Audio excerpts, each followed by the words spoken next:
감사합니다. 오늘 하나님께서 우리에게 주시는 말씀은 사무엘상 6장 말씀입니다.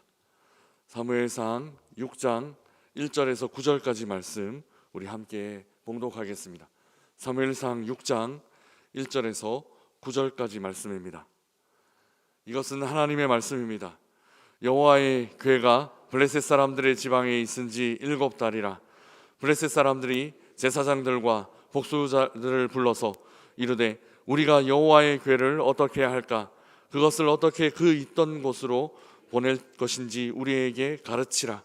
그들이 이르되 이스라엘 신의 궤를 보내려거든 거저 보내지 말고 그에게 속건제를 드려야 할지니라. 그리하면 병도 낫고 그의 손을 너희에게서 옮기지 아니하는 이유도 알리라 하니, 그들이 이르되 무엇으로 그에게 드릴 속건제를 삼을까 하니 이르되 블레셋 사람의 방백의 수요대로 금 독종 5과 금쥐 5마리라야 하리니 너희와 너희 통치자에게 내린 재앙이 같음이니라. 그러므로 너희는 너희의 독한 종기 형상과 땅을 해롭게 하는 쥐의 형상을 만들어 이스라엘 신께 영광을 돌리라. 그가 혹 그의 손을 너희와 너희의 신들과 너희 땅에서 가볍게 하실까 하노라. 애굽인과 바로가 그들의 마음을 완악하게 한 것 같이 어찌하여 너희가 너희의 마음을 완악하게 하겠느냐. 그가 그들 중에서 재앙을 내린 후에 그들이 백성을 가게 함으로 백성이 떠나지 아니하였느냐.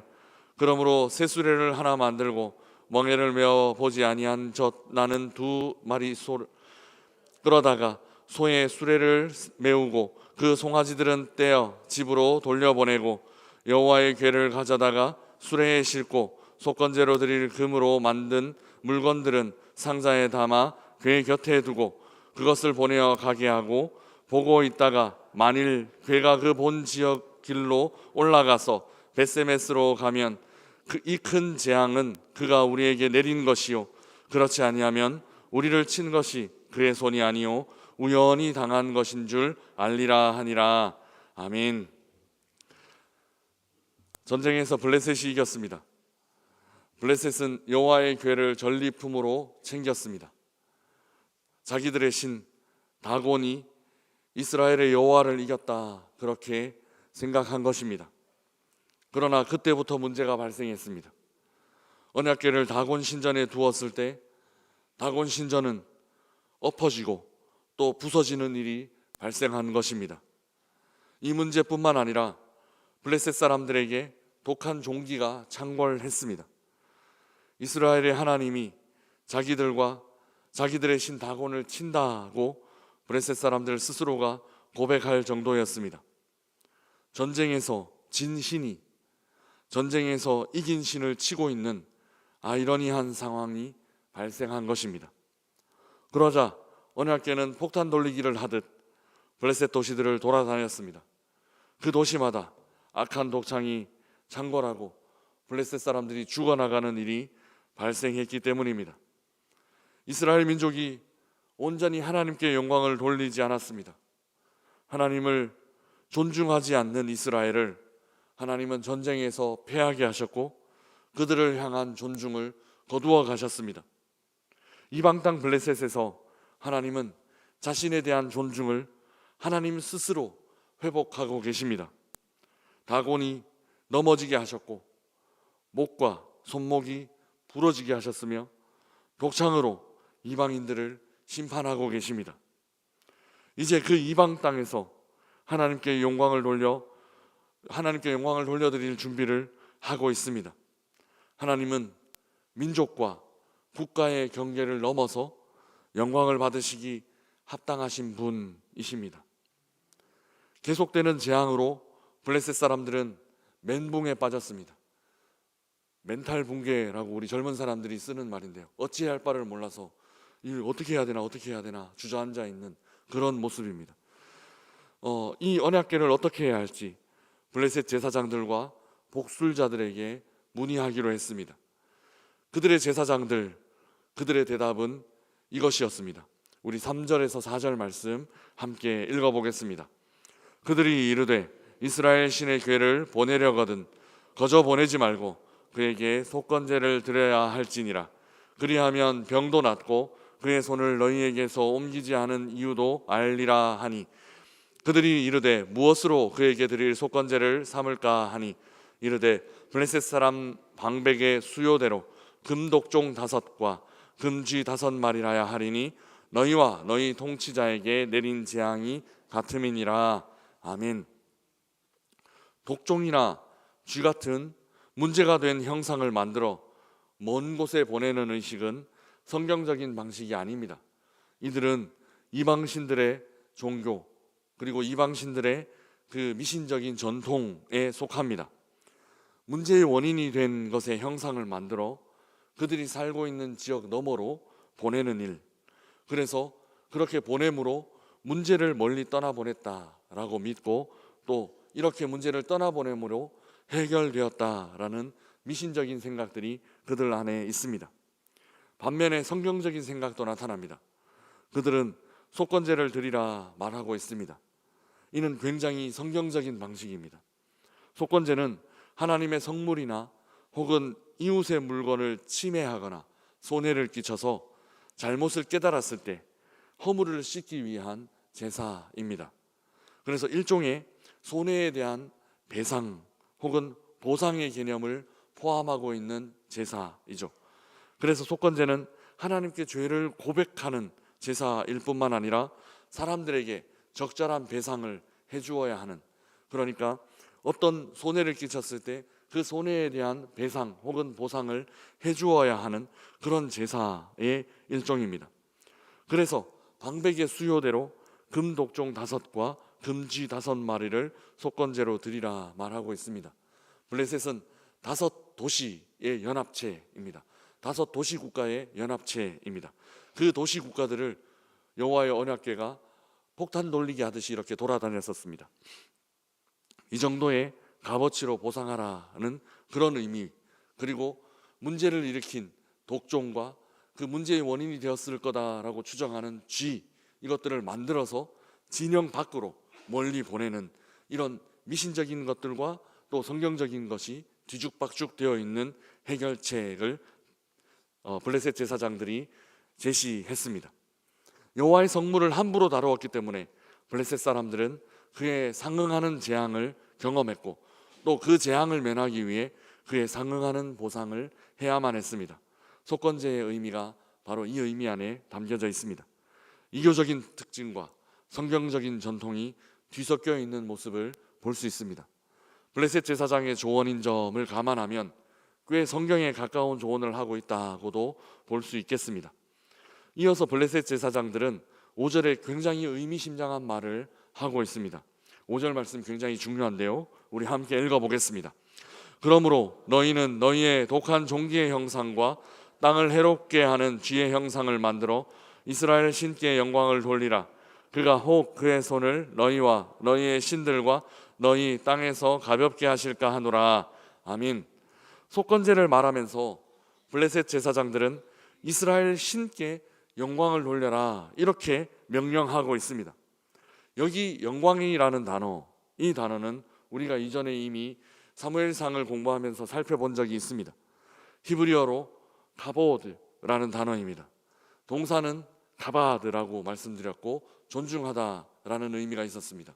우리가 여호와를 존중하면 여호와께서 우리를 존중하실 것이다. 가바드라는 동사가 쓰였습니다. 그리고 형용사 카베드에 대해서도 말씀을 드렸습니다. 엘리가 의자에서 넘어졌죠. 왜 넘어졌냐 하면 무거워서 넘어졌다. 이렇게 할 때 카베드, 무겁다, 헤비라는 그런 의미를 담고 있습니다. 이 동사의 카베드 형태, 카베드의 이 동사 카바드의 분사 형태를 띠고 있는 가보드가 한번 사람 이름에 나왔습니다. 기억하시나요? 이가봇이라는 비느하스의 아들, 그 비느하스의 부인이 죽어가면서 여호와의 영광이 떠났다, 하나님의 영광이 떠났다라고 하면서 그 아들의 이름을 이가봇이라고 이름 지었습니다. 여기에 이 가보드가 담겨져 있습니다. 이가봇은 하나님의 영광이 떠났다라는 의미를 담고 있지만 사실 하나님은 한 번도 자신의 영광을 잃어본 적이 없으십니다. 우리 하나님은 지금 블레셋 그 이방 땅에서도 합당한 영광을 취하고 계십니다. 하나님을 멸시하고 우상을 추종했던 자들이 그 땅에 하나님의 재앙이 가득히 임하는 것을 보고 무엇이라고 말하고 있느냐, 무엇을 준비하고 있느냐 하면 하나님께 영광 돌려드릴, 하나님께 영광을 올려드릴 준비를 하고 있기 때문입니다. 이방 제사장들은 이스라엘 신께, 즉 하나님께 영광을 돌리라 그렇게 명령합니다. 이 명령은 이방 신들을 섬기는 제사장의 입에서 나온 명령입니다. 심지어 그 이방 제사장은 5절 후반부에 이렇게 말합니다. 그가, 그러니까 하나님께서 혹 그의 손을 너희와 너희 신들과 너희 땅에서 가볍게 하실까 하노라, 이렇게 고백하고 있습니다.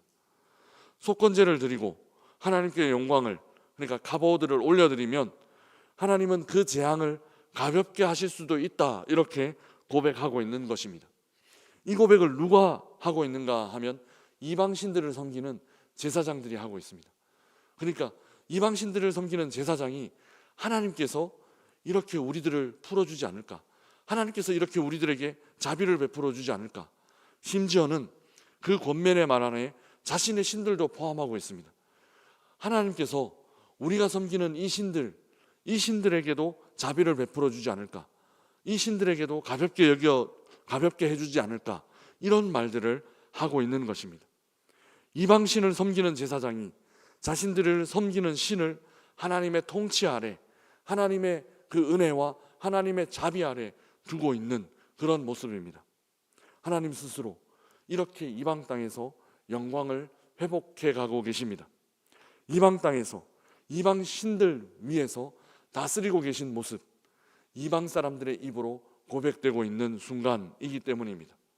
이방 신들조차도 하나님께서 다스리신다, 이방 신들조차도 하나님께서 자비를 베풀어 주셔야 한다, 이 고백이 이방 신들의 제사장 입으로 흘러나오고 있는 것입니다. 마지막으로 블레셋 제사장은 수레를 만들고 짐승을 준비합니다. 언약궤를 돌려 보내기 위해 수레도 새로 만들고 짐승들도 멍에를 한 번도 메어보지 못한 그런 소들을 준비했습니다. 특별히 수레를 끌 소들은 전 나는 소 2마리를 동원했습니다. 그들은 이 암소를 통해서 그들이 겪은 재앙이 진짜 하나님께로부터 온 것인지 아니면 그냥 우연히 일어난 것인지를 한 번 더 확인하고 싶어 했습니다. 그래서 익숙하지 않은 것, 그러니까 멍에를 매는 거라든지 이런 것이 익숙하지 않은 것, 그런 것이어야 했습니다. 전나는 암소는 본능적으로 송아지를 멀리 떠나가려 하지 않습니다. 그러니까 이 소들이 송아지를 뒤로 하고 이스라엘 땅 그 베세메스를 향해서 간다면 지금까지 일어난 이 모든 일은 하나님께서 일으키신 역사다, 그렇게 납득하고 그렇게 받아들일 수 있겠다라는 것입니다. 우리 9절 말씀 함께 읽어보겠습니다. 9절입니다. 보고 있다가 만일 괴가 그 본 지역 길로 올라가서 베세메스로 가면 이 큰 재앙은 그가 우리에게 내린 것이요, 그렇지 아니하면 우리를 친 것이 그의 손이 아니요 우연히 당한 것인 줄 알리라 하니라. 아멘. 이제 소들의 방향이 지금까지 일어난 일이 누구 손에서 일어난 것인지 판단하는 기준이 될 것입니다.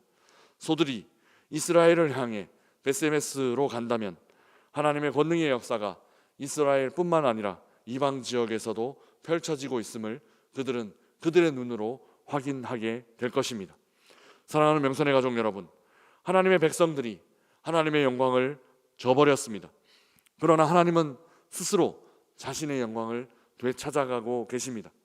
이방 지역에서, 그것도 이방 신전 안에 언약궤가 들어간 그 굴욕적인 상황 속에서도 하나님은 친히 하나님의 능력으로 모든 상황을 바로잡아가고 계십니다. 이방인 제사장이 하나님께 영광을 돌리라고 명령하고 있을 정도입니다. 블레셋에 내린 재앙이 하나님의 손에 의한 것이라 라는 사실도 이제 곧 만천하에 모든 사람들이 인정할 수 있도록 공개될 것입니다. 사랑하는 여러분, 하나님은 지금도 우리 삶에서 영광 받으시기를 원하십니다. 만약 우리가 이를 외면한다면 하나님은 다른 방법을 동원하여 자신의 영광을 지켜내실 것입니다. 우리는 이스라엘 백성들처럼 하나님의 영광을 가리는 삶이 아니라 하나님의 영광을 밝히 드러나는 삶을 살아야 할 것입니다. 내일 이 시간에는 사람이 아닌 소들이, 짐승들이 하나님의 영광을 드러낼 것입니다. 때로 사람들이 짐승보다 못한 경우가 있다라는 교훈이 이 말씀 안에 담겨져 있습니다. 소들이 그들이 곧 낳은, 얼마 전 낳은 송아지들을 떼어놓고 하나님의 길을 순종하며 가는데 사람들은 그렇지 못한 경우들이 너무너무 많습니다. 오늘 하루 하나님께 영광을 돌려드리는 하루가 되시기를 축복합니다. 그리스도의 평화가 우리 온 명선의 성도님들 삶 가운데 영광으로 나타나기를 주님의 이름으로 축복합니다. 우리 주신 말씀 생각하며 찬양하겠습니다.